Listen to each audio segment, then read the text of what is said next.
Baik. Assalamualaikum warahmatullahi wabarakatuh. Waalaikumsalam warahmatullahi wabarakatuh. Selamat sore, sahabat Bawaslu, dimanapun Anda berada. Jumpa saya kembali, Galang Luh Prastio, dalam acara Ngabuburit Pengawasan. Sahabat Bawaslu, dalam bulan suci Ramadan, Bawaslu mempunyai kegiatan, yaitu Ngabuburit Pengawasan. Tentunya di Ngabuburit Pengawasan ini nantinya sahabat Bawaslu bisa menyimak terkait dengan edukasi, terkait dengan demokrasi, terkait dengan pemilu yang ada di Indonesia. Sahabat Bawaslu, tentunya saya tidak sendiri, sudah hadir di samping saya Koordif Pencegahan Partisipasi Masyarakat dan Humas Bawaslu Kabupaten Cilacap, beliau Bapak Ujang Taufik Nureng. Selamat sore Bapak. Selamat sore Mas Galang. Sehat ya Bapak? Alhamdulillah. Puasanya bagaimana Pak hari ini? Alhamdulillah lancar. Gimana Mas Galang? Alhamdulillah Pak, Bapak lancar. Ya, saya juga mengucapkan selamat menjalankan ibadah puasa bagi sahabat Bawaslu. Tentunya semoga di bulan suci Ramadan ini kita selalu diberikan keberkahan dan kekuatan dalam menjalankan ibadah puasa. Amin. Ya, tema sore hari ini yaitu terkait dengan urgensi dan strategi pengawasan pemutakhiran data pemilih berkelanjutan. Sahabat Bawaslu, data pemilih di Indonesia sangat dinamis.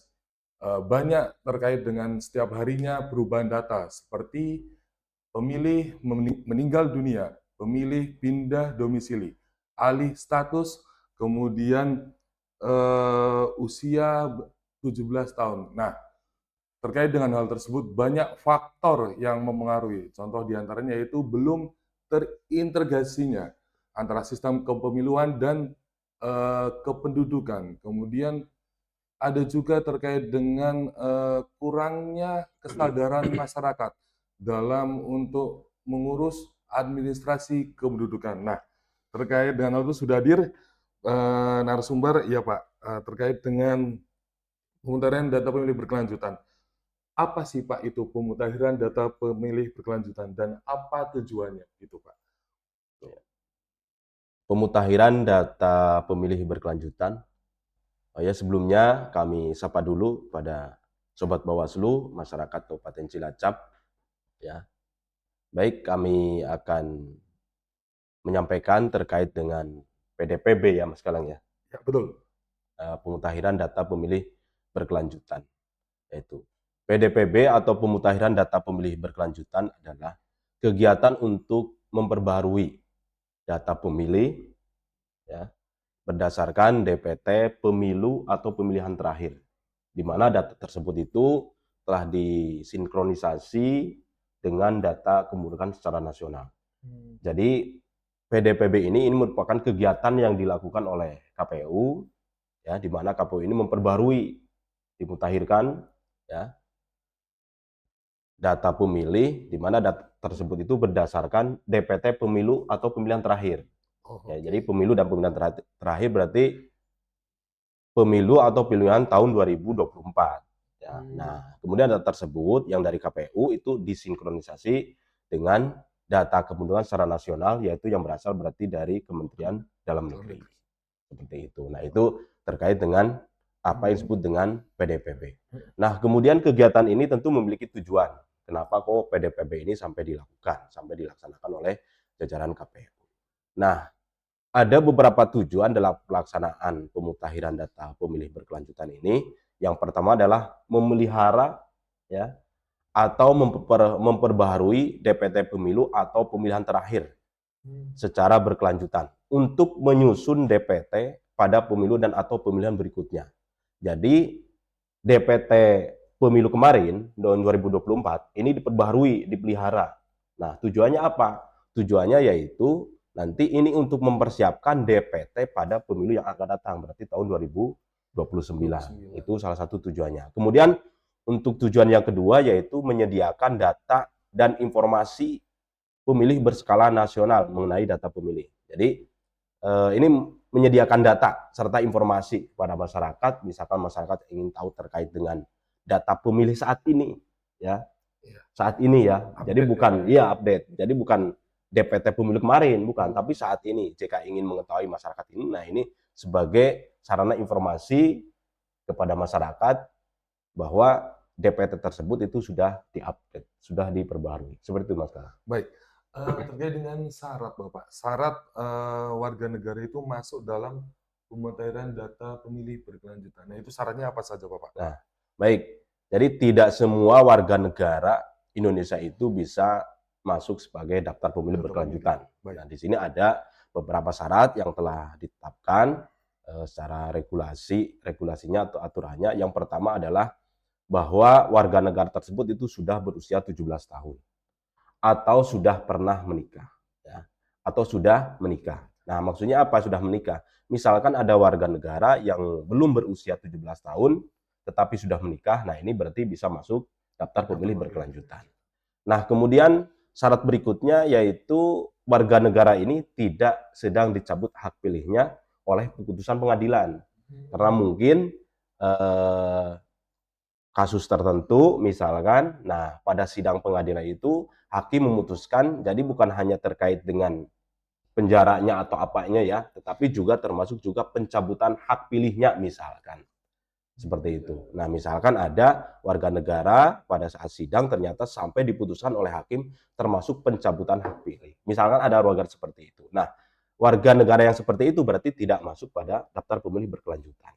Nah, ini yang disebut dengan tidak sedang dicabut hak pilihnya berdasarkan putusan pengadilan. Nah, kemudian untuk syarat yang ketiga yaitu tidak sedang menjadi anggota Tentara Nasional Indonesia atau Kepolisian Republik Indonesia. Ya, karena sesuai dengan aturan yang ada, sesuai dengan peraturan perundang-undangan bahwa yang berhak memilih itu adalah warga sipil, kan seperti itu Mas sekarang ya. Nah, berarti kalau misalkan anggota TNI atau Polri kan tidak masuk. Nah, jadi warga negara yang bisa masuk daftar pemilih berkelanjutan ini yaitu warga negara yang tidak sedang menjadi anggota TNI atau Polri. Jadi ada 3 syarat ya yang dipenuhi oleh warga negara supaya bisa masuk ke daftar pemilih berkelanjutan. Seperti itu, Mas Kala. Oke, baik. Terkait dengan tadi pengertian sudah, tujuan sudah, kemudian syaratnya juga sudah. Kemudian Pak, strategi Bawaslu Kabupaten Cilacap dalam pengawasan pemutahiran data pemilih berkelanjutan, Pak. Adakah strategi dalam pengawasan tersebut, Pak? Oh, tentu ada, Mas Tentu Kala. ada. Ya. Karena untuk melakukan pengawasan ini kita tidak serta-merta ujuk-ujuk melakukan pengawasan, tetapi ini perlu perencanaan yang matang. Ya, kita perlu strategi-strategi khusus supaya pengawasan PDPB ini berjalan dengan lancar sesuai dengan harapan dan tentu nanti tujuannya adalah bahwa prinsip-prinsip PDPB ini tercapai, misalkan komprehensif, akurat, juga mutakhir. Nah, ada beberapa strategi yang telah kita tentukan dari Bawaslu Kabupaten Cilacap, yaitu yang pertama adalah pencegahan otomatis ya Mas Galang. Ya, pencegahan. Nah, pencegahan, kemudian yang kedua adalah kita melakukan pengawasan secara langsung. Ya. Yang ketiga, strategi yang ketiga yaitu dengan kegiatan uji petik. Ya, uji petik. Dan yang terakhir juga termasuk pengawasan partisipatif. Ya, terkait dengan Pak tadi Pak, adakah bentuk-bentuk kayak sahabat Bawaslu pasti bertanya, ada bentuk pencegahan, kemudian uji petik, pengawasan langsung, kemudian pengawasan partisipatifnya. Boleh dicontohkan Pak terkait dengan pencegahan itu apa saja, kemudian pengawasan partisipatif itu apa saja, uji petik dan sebagainya Pak. Mungkin bisa jelaskan Pak. Oke. Yang pertama kita yaitu dengan metode pencegahan ya, strategi yang dilakukan oleh kita oleh Bawaslu Kabupaten Cilacap yaitu dengan pencegahan. Nah, pencegahan di sini yaitu kita sebisa mungkin, semaksimal mungkin mencegah supaya pada pelaksanaan PDPB ini tidak terjadi kalau kemarin itu pas tahapan pelanggaran. Artinya kalau sekarang berarti sesuai dengan aturan yang ada seperti itu. Nah, beberapa langkah kita dalam pencegahan ini yang pertama adalah kita berkoordinasi tentu dengan KPU ya, KPU Kabupaten Cilacap, kemudian dengan instansi terkait Pemda ya, kemudian Capil juga termasuk dengan kepolisian yaitu Kapolres, kemudian Polres, kemudian juga termasuk dengan TNI ya, termasuk juga kita berkoordinasi juga dengan lapas serta instansi-instansi lain. Nah, kemudian selain koordinasi, kita juga melakukan sosialisasi semaksimal mungkin kepada masyarakat terkait dengan tahapan PDPB ini. Hmm. Nah, itu beberapa pencegahan yang kita lakukan. Nah, kemudian untuk selanjutnya yaitu strategi berikutnya yaitu pengawasan secara langsung. Ya. Apa yang disebut dengan pengawasan secara langsung? Yang jelas kita Bawaslu Kabupaten Cilacap itu harus memastikan bahwa tahapan PDPB ini KPU dalam melaksanakan tahapan PDPB ini itu sesuai dengan regulasi yang ada. Misalkan ya bahwa KPU ini benar-benar berkoordinasi dengan jajaran terkait, termasuk juga kita juga harus memastikan bahwa KPU itu melaksanakan rapat pleno rekapitulasi itu 3 bulan sekali. Per 3 bulan. Per 3 bulan sekali. Karena untuk rekap ini, ya rekap PDPB ini itu setiap 3 bulan sekali atau triwulan.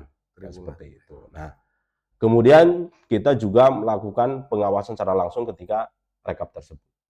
Nah, itu yang disebut dengan pengawasan secara langsung. Nah, kemudian kita juga melakukan strategi berikutnya yaitu melaksanakan kegiatan uji petik, Mas Galang. Uji petik? Ya, uji petik. Nah, ini diistilahkan kalau kita di Bawaslu, lembaga pengawasan pemilu itu ada istilah uji petik. Apa itu uji petik?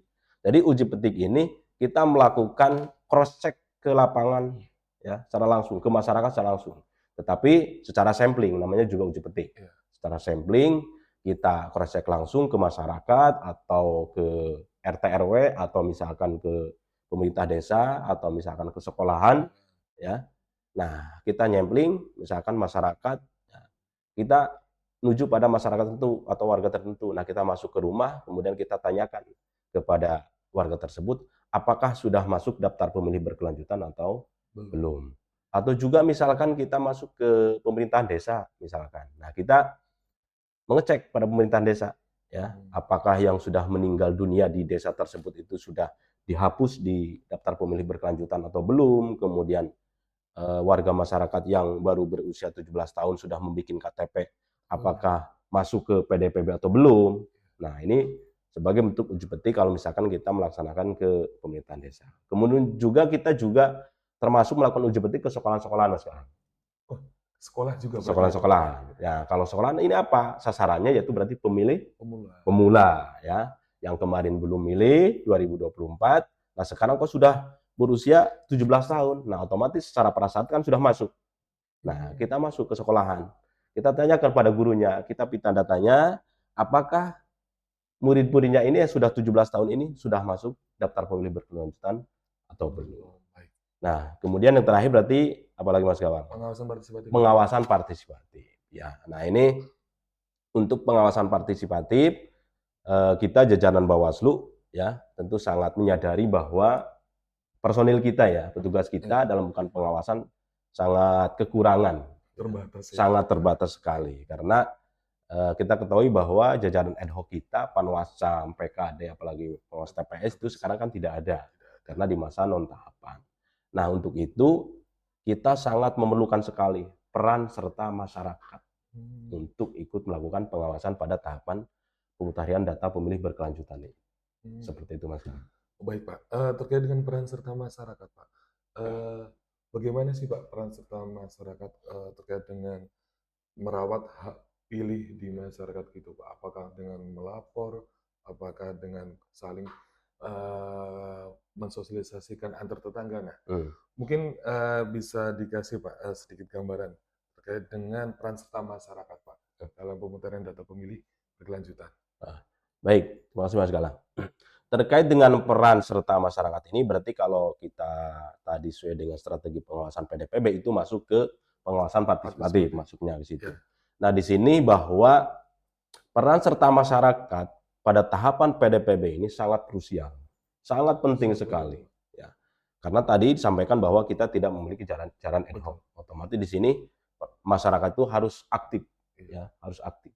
Nah, di sini maka sosialisasi yang masif, kemudian memberikan pemahaman kepada masyarakat terkait dengan pelaksanaan PDPB ini itu memang benar-benar harus dilakukan ya, baik oleh KPU maupun termasuk oleh kita dari Bawaslu.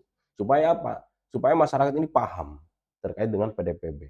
Supaya masyarakat ini paham terkait hak-haknya sebagai data pemilih, sebagai yang memiliki hak untuk memberikan suara pada pemilu yang akan datang. Nah, oleh sebab itu, ya, peran serta masyarakat ini sangat penting. Sangat-sangat penting kami sampaikan di sini ya. Nah, peran serta masyarakat apa di sini? Yaitu mereka mengecek secara mandiri, ya, apakah mereka sudah masuk atau belum. Nah, KPU itu sudah menyediakan cara mengecek cara mandirinya itu ya Ya. dengan cara cek DPT online, Mas Galang, ya. Berarti masuk situs cek DPT online itu ya Iya, Pak ya. heeh. Kemudian lalu gimana Pak setelah Nah, cek itu? di situ kan kita masuk dulu ke Google, Ya, ya, kemudian kita masuk ke apa namanya situs situs cek. cek DPT online. Nah, di situ nanti ada kolom yang harus kita isi. Biasanya NIK. Silahkan masukkan saja NIK, ya, Ya. NIK. Nah, itu nanti kalau misalkan kita sudah terdaftar, berarti itu ada keterangan bahwa kita sudah terdaftar. Tapi kalau misalkan belum, nah berarti ada keterangan belum. Nah, misalkan ke warga masyarakat kok ada yang belum masuk daftar pemilih berkelanjutan, itu bisa melapor ke kita, ke Bawaslu, artinya memberitahukan lah ya, atau langsung datang ke KPU, ya, sampaikan kepada KPU bahwa belum masuk daftar pemilih berkelanjutan. Nah, itu salah satu cara. Nah, kemudian selain itu, kami juga sangat mengharapkan kepada seluruh masyarakat, sahabat Bawaslu semuanya, warga masyarakat Kabupaten Cilacap, untuk ikut mensosialisasikan ya, bagi yang menonton acara ngabuburit ini, kami harapkan nanti juga ikut mensosialisasikan kepada tetangganya, kepada masyarakat sekitar terkait dengan tahapan pemutahiran daftar pemilih berkelanjutan. Kemudian tadi sampaikan cara ngeceknya, Ya, ya, sangat mudah ya Pak ya. sangat mudah Sangat sekali mudah cara sekali. ngeceknya. Sampaikan kepada masyarakat atau tetangga sekitar. Baik. Begitu Mas. Ya, terima kasih Bapak. Wah iya Pak, sebentar lagi sudah masuki momen buka bersama, momen buka puasa Pak, Iya, maksud iya, saya. iya. Mungkin ada close statement Pak yang akan disampaikan untuk masyarakat Pak? Iya. Baik, sembari kita ngabuburit ya. Burit. Ngabuburit ya. Ngabuburit ini kan berasal dari bahasa Sunda, artinya burit. Burit. Burit itu artinya sore, Mas Burit. Galang. Oh. Iya, artinya sore. Ya, itu menanti. Nah, sembari kita ngabuburit, kami dari Bawaslu Kabupaten Cilacap eh, terkait dengan pelaksanaan pemutahiran data pemilih berkelanjutan ini, tadi bahwa kami sangat mengharapkan kepada seluruh warga masyarakat untuk ikut berperan aktif ya dalam pelaksanaan PDPB ini. Kemudian bagi yang mengikuti acara kali ini supaya bisa memberitahukan kepada tetangganya, kepada masyarakatnya terkait dengan pelaksanaan pemutahiran daftar pemilih berkelanjutan ini. Seperti itu Mas Kanang. Ya, terima kasih Pak Ujang. Bisa diambil kesimpulan, masyarakat itu bukan hanya sebagai objek aktif gitu ya Pak, namun harapannya masyarakat itu bisa menjadi subjek aktif agar data pemilih ke depannya semakin akurat dan lebih baik lagi. Terima kasih Pak Ujang dan sahabat Bawaslu yang menyaksikan acara ngabuburit pengawasan. Sebentar lagi buka puasa, selamat berbuka puasa. Mari kita isi bulan Ramadan dengan ibadah, kebersamaan, dan saling berbagi kebaikan. Terima kasih, Mbok Billy dari saya pribadi maupun narasumber. Ada hal-hal kurang tepat, kurang berkenan, saya aturkan mohon maaf. Wassalamualaikum warahmatullahi Warahmatullahi wabarakatuh. wabarakatuh.